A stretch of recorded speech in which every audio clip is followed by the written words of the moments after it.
भी अपने हैं, लेकिन खास करके आज की इस शिक्षा संवाद कार्यक्रम में सम्मिलित हमारे सम्मानित नंद किशोर बाबू, रमेश चंद्र सर, सुखदेव बाबू, दशरथ जी और हमारे मेन कर्ता धर्ता विद्यालय के, जिनकी वाणी में ऐसी ओज है कि कहा जाता है कि मुर्दे को भी ऊर्जा प्रदान करती है, ऐसी ओज वाली वाणी में है। तो आपका सौभाग्य है कि ऐसे प्राध्यापक के सानिध्य में मैंने देखा, मैं बहुत विद्यालय में गया हूँ, शिक्षा संवाद के क्रम में लगातार पर डे 2-3 स्कूल में जाने का मौका मिला है, लेकिन जैसा माहौल और जितना की अपनापन लगा कि इन्होंने अपने शिक्षकों के साथ शेयर किया है, यह एक अनुकरणीय चीज है और हर विद्यालय में यह अनुकरण होना चाहिए। अपने शिक्षक का जो सम्मान नहीं करे, अपने हैंड का जो सम्मान नहीं करे, वह गार्जियन नहीं होता है, गार्जियन कहलाने का हकदार नहीं होता है, क्योंकि हैंड के माध्यम से ही तो परिवार की और विद्यालय की और किसी भी संस्था की उन्नति संभव है। इसलिए मैं इनका विशेषकर देखकर बहुत ही आनंदित हूँ, बहुत प्रभावित हूँ और यहाँ आकर मुझे खासकर इनसे मिलने का मौका मिला, इनकी व्यवस्था को देखने का मिला और बहुत प्रभावित होने का मौका मिला। अब हम सीधा चले आए आज के संवाद कार्यक्रम में, जिसके तहत हम सभी इकट्ठे हैं। बच्चियों का सम्मान, बच्चियों का अपनत्व देखकर मन प्रफुल्लित हो गया और सही में लगा कि आज की जो हमारी बिहार सरकार है, बच्ची बचाओ बच्ची पढ़ाओ, यह जो है आज की यहाँ बच्चियों को देखकर लगा कि सही बच्चियों में सही शिक्षा मिल रही है और इसे आगे भी शिक्षा आगे भी बढ़ती रहे, मिलती रहे, इसकी इन्हें जरूरत है। जो हम मेरे को लगता है कि यहाँ से शिक्षकों के माध्यम से, यहाँ की व्यवस्था के माध्यम से इन लोगों को मिल भी रहा है। अभी हमारे पूर्व वक्ता जो विद्यालय से ही जुड़े हुए भाई हमारे हैं, सुबोध जी, इन्होंने बहुत ही अच्छी और डिटेल रूप में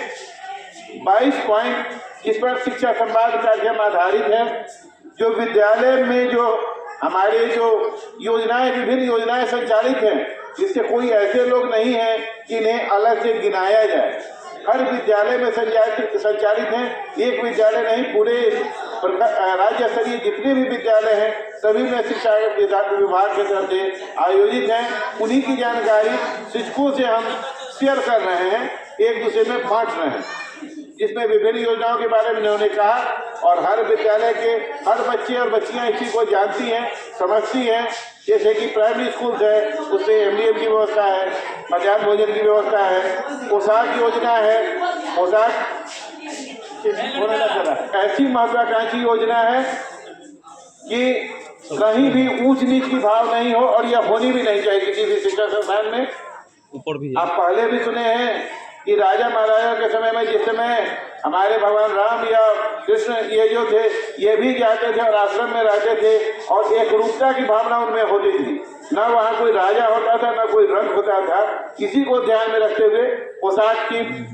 हमको लगता है कोई बात चली होगी कि कोई न यहाँ ऊंच है न नीच है, एक रूपता समरूपता होनी चाहिए, उसके लिए पोशाक योजना है। लेकिन यह योजना सरकारी स्तर पर नहीं हो, अभिभावक की भी इसके महत्व को समझें कि बच्चे पोशाक में अच्छे लगते हैं। जब हम कॉन्वेंट स्कूल्स में जाते हैं तो वहाँ देखते हैं बिना ड्रेस के हमारे बच्चे कहीं नजर नहीं आते हैं, और अपने हम जब सरकारी विद्यालय जहाँ सारा अनुदान मिल रहा है, इससे ज्यादा उच्च कोटि के विद्वान शिक्षक और इतना बढ़िया एकेडमिक माहौल हमको नहीं लगता है किसी कोचिंग संस्थान में, बिहार के किसी भी कोचिंग संस्थान में मिल सकता है। कि सारा क्रीम छूट के तो हमारे यहाँ आ गया, सारे बीपीएससी वाले, सीईटी वाले, यहाँ टैलेंट की कमी नहीं है। टैलेंट की जो बाढ़ लगी है, हमें आवश्यकता है इनसे शिक्षा ग्रहण करने की, इनके अनुभव से शिक्षा ग्रहण करने की, इनको इनकी योग्यता से अनुभव ग्रहण करने की, और उसका फायदा हमारी बच्चियां तभी पाएंगी जबकि वह हमारे शिक्षकों के संपर्क में रहेंगी और अपनी समस्याओं से इनको अवगत कराते रहेंगी और इसका फायदा लेते रहेंगी। यह अनुनाश्रय संबंध है। बच्चियों का और शिक्षकों का जो संबंध है, हम समझते हैं गुरु ब्रह्मा गुरु विष्णु गुरुदेव महेश्वर, गुरु साक्षात परम ब्रह्मा विष्णु तस्मै विष्णु नमः। तो कहने का मतलब है कि ब्रह्मा विष्णु महेश से भी जो है सम्मान दिया गया है हमारे गुरु को। उनका आप सम्मान करें, उनके सानिध्य में रहें और अपनी जो भी समस्या हो विद्यालय संबंधी उससे उनको आप प्रसाद करा रहे हैं, उनको ज्ञान करा रहे हैं और आप उसका फायदा लें। मुझे विश्वास है इसमें कहीं कमी नहीं होगी। अब विभिन्न योजनाओं के बारे में मैंने बताया, लेकिन